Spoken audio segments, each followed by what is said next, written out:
ప్రత్యేకంగా ఆదివారం సూర్య భగవాను ఆంజనేయ స్వామి యొక్క ఆశీర్వాదం రాష్ట్ర ముఖ్యమంత్రిపై అదేవిధంగా మన తెలంగాణ ప్రజానికి మొత్తం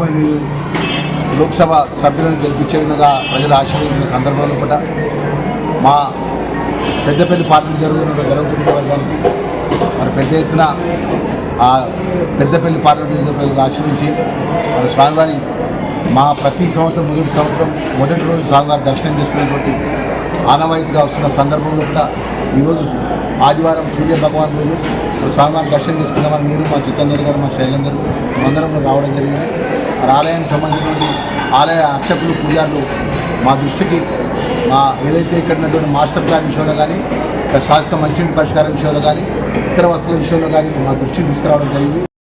మేడిపల్లి సత్యం గారు అదేవిధంగా ఈ జిల్లాకు సంబంధించిన మంత్రివర్యులు ప్రభాకర్ గారు ఈ ప్రాంతానికి పెద్దలు జీవన్ రెడ్డి గారి యొక్క మేమందరం కలిసి రాష్ట్ర ముఖ్యమంత్రి గారి దృష్టికి తీసుకెళ్ళి ఈ కొండగట్ట ఆంజనేయ స్వామి యొక్క ఆలయం యొక్క అభివృద్ధి విషయంలో కూడా ప్రత్యేకంగా మరి వారి దృష్టికి తీసుకెళ్ళి ఈ యొక్క ఆలయాన్ని అభివృద్ధి విషయంలో మా వంతు బాధ్యతగా ధర్మపురి శాసనసభ్యుడిగా ప్రభుత్వ విప్పుగా మా కొండగట్ట ఆంజనేయ స్వామి మా విలవేల్పు మా ఇష్ట దైవము ఆ దేవుడి యొక్క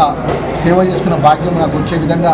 మా ప్రజాప్రతినిధిగా మేము ముఖ్యమంత్రి గారి దృష్టికి తీసుకెళ్ళి ఈ ప్రాంతానికి సమస్యను పరిష్కారం చేసే విషయంగా ముందు వరుసలో ఉంటామని మనం ఒకసారి తెలియజేసుకుంటూ కొండగట్ట ఆంజనేయ స్వామికి సంబంధించినటువంటి ఆలయ భక్తులందరూ కూడా మనం చేసుకుంటూ రాబోయే కాలంలో పెద్ద ఎత్తున ఈ ప్రాంతం అభివృద్ధి విషయంలో కూడా ముఖ్యమంత్రి గారి దృష్టికి తీసుకెళ్తామనే విషయాన్ని మనకు